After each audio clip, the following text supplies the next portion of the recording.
media doesn't present any more news about the situation in Africa, so we might think that the crisis is over. What is the real situation there?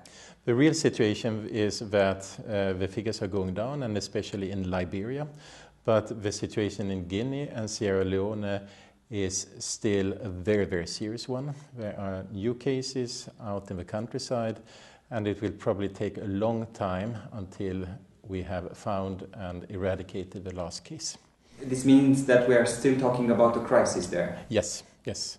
It's still considered that by the World Health Organization, WHO, and it will require a quite massive international presence for quite some time to continue, with continued risk for importation of cases to Europe. Why is it so hard to control this crisis there? Mm-hmm. Because these are some of the poorest countries in the world, very poor infrastructure, and out in the villages there are all kinds of misunderstanding, misbeliefs. Some things that this is something that has been spread by international people coming in, that there is politics behind it. And it's also, the measures is also against traditional burial cultures, etc. So as always, there is a need for communication, there is a need for community engagement, and there is a need to build trust, and this takes time. Is Europe still facing the dangers of this disease? Yes, yes. I mean, as long as there are continuous cases in West Africa, as long as there are European aid workers, medical staff, people going to these countries, there will remain a clear risk of importation to Europe. And we don't see it in media anymore because the figures are not going up. And in any crisis, it's a media issue in the beginning, and then after some time, media loses interest. But that doesn't mean that the crisis is over. How do you think that the European countries manage the situation? I think Europe has learned a lot.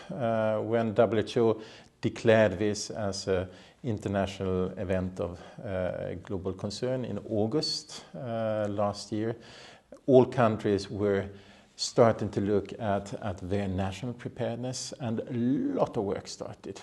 We have seen how you have dealt with it in Romania, building structure, and the same thing happened in all the other countries.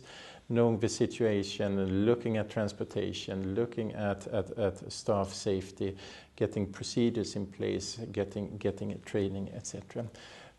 So this has meant that Europe today is much better prepared for Ebola, but also for other serious diseases than we were 6 months ago.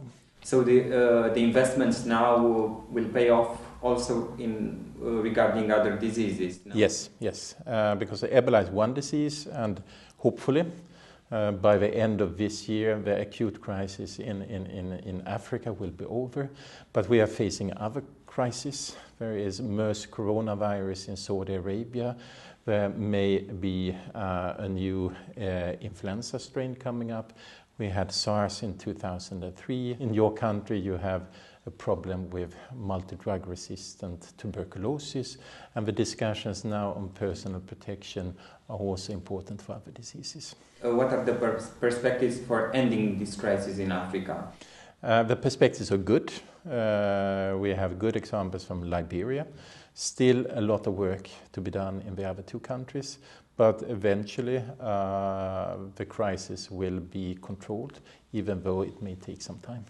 What have we learned from this crisis?